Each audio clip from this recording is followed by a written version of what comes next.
알아두면 쓸모있는 변호사들의 뒷담화. 안녕하세요. 안녕하세요. 한변호사 함태성 변호사. 대변호사 배양미 변호사입니다. 제가 알고 지내는 포차 사장님이 계신데요. 네. 저번에 한번 전화가 와가지고 아무래도 자기 영업정지 당할 것 같다고 말씀하시는 거예요. 갑자기? 네, 그래서 어떻게 된 거냐 들어봤더니 어느 날 술집에 이제 젊은 친구들이 21~22살 된 젊은 친구들이 이렇게 술을 마시러 와서 이렇게 민증 검사를 하고 이제 술을 이렇게 팔았는데 나중에 알고 보니까 그 친구들이 자기 일행을 그 술집에 몰래 불렀는데 정상적으로 들어오지 않고 그 친구들이 그 1층에 있는 그 술집 창문을 넘어가지고 들어와서 같이 술을 먹었던 거예요. 근데 그 중에 넘어온 친구들은 미성년자였고, 근데 그거에 대해서 추가로 검사는 하지 않았죠. 이제 사실 인원이 늘면 추가로 이제 민증 검사를 해야 되는데 검사는 하지 않았고, 근데 사실 잘 마무리가 됐어요, 그날. 근데 그 미성년자 본인인지 그 부모인지는 모르겠는데 다음날 미성년자한테 술 팔았다라고 신고가 들어가가지고 CCTV 확인해 보니까 뭐 처음에 검사했던 인원이 5명이면 술 마신 인원은 7명, 그 중에 2명은 미성년자 이게 밝혀져가지고 뭐 어쩔 수 없이 이게 영업정지가 될 상황이 돼가지고 굉장히 억울하다고 어떻게 방법이 없냐고 이렇게 연락이 오셨거든요. 사실은 이렇게 담을 넘어서까지 와가지고 이렇게 술을 마실 거라고는 생각을 못 했는데 그렇게 했다고 하고 너무 억울하다. 이게 어디까지 검사를 해야 되냐. 사실은 뭐 한두 명 넘어온 거는 모를 수 있지 않느냐. 이렇게 굉장히 좀 힘들어 하셨습니다. 근데 그 조금 전에 말한 케이스는 너무나 그 술집 주인 입장에서 너무 황당할 것 같아.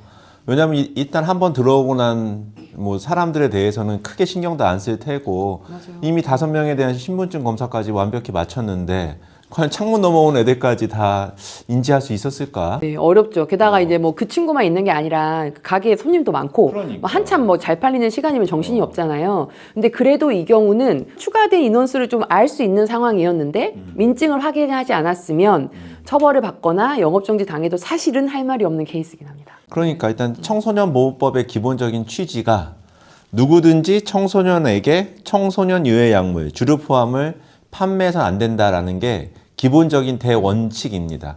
그러다 보니까 일단 이 원칙을 어긴 경우에는 일단 처벌을 받을 수밖에 없다라는 게 가장 기본적인 전제이고요. 청소년 유해 약물을 판매하는 업소의 업주 및 종사자에게는 청소년 보호를 위해 위 규정을 준수할 엄중한 책임이 부여되어 있다. 업주는 단순히 몰랐다는 사정만으로 면책되기는 어렵고 적극적으로 일단 연령을 확인할 의무가 있다라고 판시를 하고 있습니다. 근데 이게 참 어려운 게 적극적으로 연령을 확인할 의무가 있다라는 게 과연 어느 정도까지 해야 될까? 어려운 것 같아요. 최근에 좀 뉴스에 나왔던 사례 아시잖아요. 경기도 어느 곳에 있었던 일인데요. 뭐 애들 2명이 와가지고 또 무전 취식을 한 거였죠.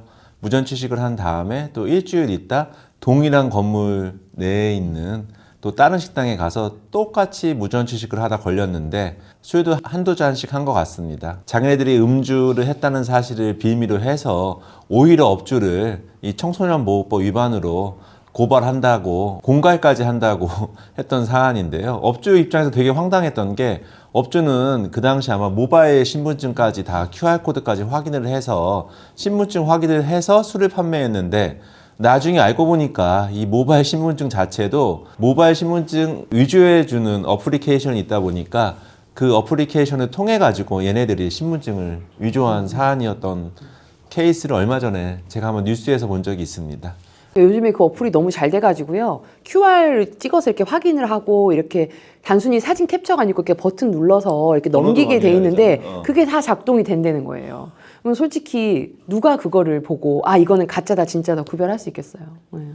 거의 뭐 궁예 정도는 돼야 될 것 같은데 아, 너는 미성년자다 뭐 이렇게. 관심법으로 때려야 될 것 같아. 이 정도면 뭐 어떻게 알겠어. 그죠. 그래서 이게 뭐 정확하게 정해진 룰은 없는데 그렇게 어플까지 이용해가지고 이렇게 모바일 신분증 위조하고 이런 거를 업주가 속은 거는 아무래도 지금은 좀 무죄다. 그리고 영업정지도 안 된다. 이렇게는 봐주는 것 같습니다. 그 경우는 정말로 나는 불강력이라고 생각을 해. 아니 이렇게 어플리케이션까지 받고 심지어 그 안에 있는 QR까지 확인을 했는데 그것까지 위조했다. 그래서 이 문제가 뭐냐면 이런 모든 책임을 사실은 자영업자한테 다 떠넘기고 있는 게 아닌가. 그러니까 미성년자들이 굉장히 많이 속이면서 술을 먹는데 그걸로 인해서 속아 넘어가고 체크 못한 책임을 전부 자영업자한테 떠넘기는 지금 현재 법구조다 보니까 그걸로 인해서 원성이 자자한 것 같습니다. 그럼 아까 그 맨 처음에 우리 배변한테 전화 왔던 그 어디 포차 사장님. 포차 네. 사장님한테는 향후 어떻게 하라고 좀 가이드를 줬어. 일단은 뭐 일단 기본적으로 본인도 이제 아셨겠지만 인원 추가로 이렇게 미성년자를 이렇게 섞어서 먹는 경우가 꽤 많아요. 그런 경우 검사를 해야 되고요. 가능한 CCTV 밑에서 좀 확인을 하고 확인할 때 만약에 모바일 신분증이면 꼭 이렇게 QR 찍어보고 이런 거를 좀 화면에 남기고 이렇게 하면 설령 그 친구들이 미성년자 친구들이 속였어도 업주는 한 걸 다 한 걸로 봐서 영업정지를 당하거나 이게 형사처벌을 받지는 않을 테니까 이제 그렇게 하면 좋겠다 말씀드렸고요. 이제 뭐 경우에 따라서는 사업자 입장에서 하긴 어렵긴 하겠지만 뭐 이렇게 확인서 같은 거 좀 받아서 뭐 이렇게 신분증 확인했다 서명 받고 뭐 이런 제도를 정도 만들어 놓는 것도 나쁘지는 않을 것 같습니다. 근데 술 먹으러 갔는데 서명까지 하라 그러면 할까 싶기는 해요. 네. 근데 또 항상 업주 입장에서는 골든타임에 와가지고 일일이 뭐 CCTV 밑에까지 와가지고 이걸 또 주민등록증 확인하고 뭐 또 주민으로 번호까지 물어보면서 또 무슨 띠냐 물어보고 그러죠. 참 장사하기 힘든 것 같다. 네.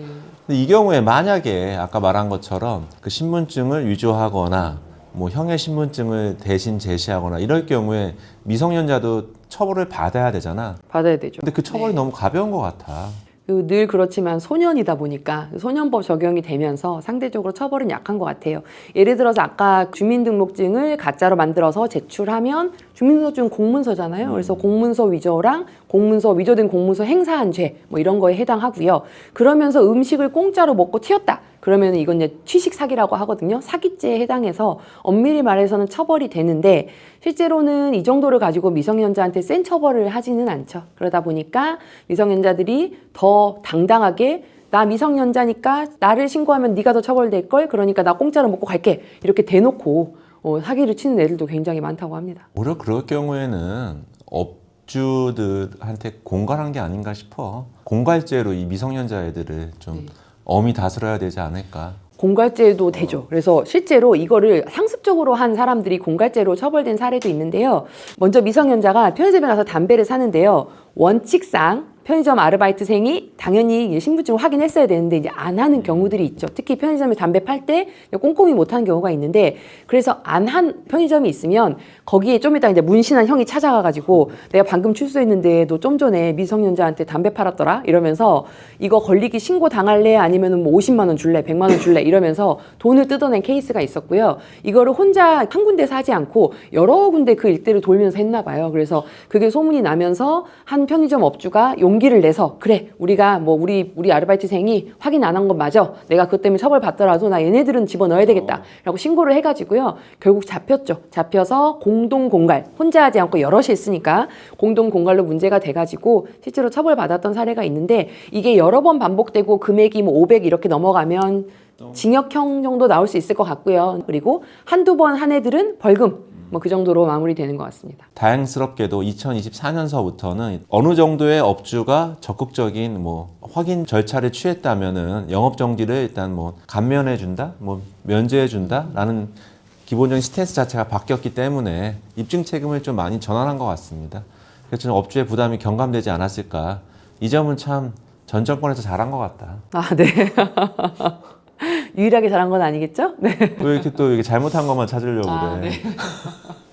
근데 실제로도 이렇게 처벌보다는 사실은 영업정지가 문제였거든요. 영업정지 2달을 받는다. 그렇게 되면 월세 나가죠. 그 다음에 아르바이트생 월급은 그대로 줘야 되죠. 매출은 안 생기고 그 다음에 영업정지를 하게 되면 사람들이 다시 우리 가게를 안 찾게 되는 거잖아요. 그래서 이 한 건으로 가게가 망할 수 있어서 사실은 미성년자들이 굉장히 악의적으로 그렇게 하고 있음에도 불구하고 휘둘릴 수밖에 없는 구조였는데 어쨌든 확인행위 자체만 열심히 성실히 하면 설령 속았어도 이제는 그건 면할 수 있으니까 그건 좀 다행인 것 같습니다. 그럼에도 불구하고 걸리면 일단 대부분은 문제가 됩니다. 이게 빠져나가는 케이스가 그렇게 많지는 않더라고요.